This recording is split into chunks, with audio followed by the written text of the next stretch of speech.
大家好，欢迎回到晚风汉语，我是米娅。现在我坐在长途汽车，也就是大巴上面。大家看一看，我是从南通去苏州，这就是长途汽车，我们也可以说大巴。这是12月底，我看到崩坏新琼铁道和苏州博物馆有一个联名的活动。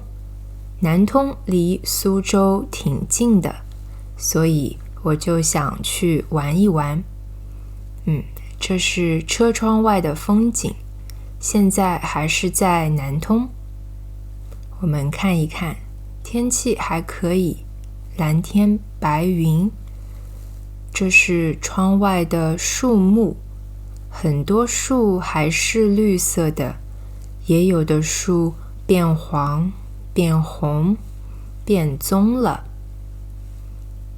天气还挺冷的那天，现在可能是大概6度、7度。对，这个树我想让你们看一看，是橙色的，它叫水杉。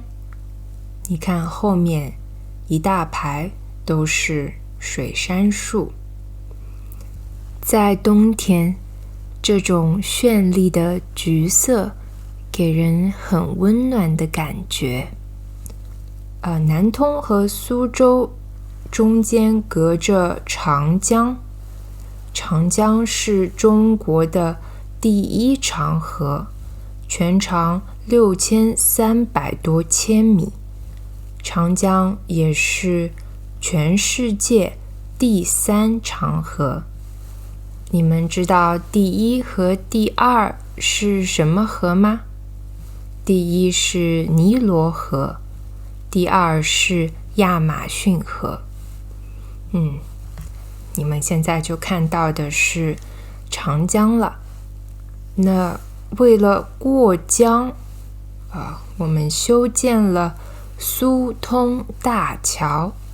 苏就是苏州，通就是南通。这座大桥跨过了长江，非常非常重要的一座桥。现在我的大巴已经上桥了。这座桥在长江江面上的长度就有8200多米。它是2003年开始修的，2008年通车了。这样从南通去上海苏州等等城市就快多了。现在我已经过桥了，窗外还是有很多绿色的树木，看一看对眼睛很好。苏通大桥的主跨达到了1088米，它也是当时世界上主跨最长的斜拉桥。好，现在看上去我的心情还不错。这是窗外的风景，刚才还有太阳，现在感觉变成了多云，天气有点阴。树木还是有的黄，有的红，有的绿。你看我穿的非常多，穿了羽绒服，戴了冷帽因为湿冷真的是一种魔法攻击，我要做好我的防御。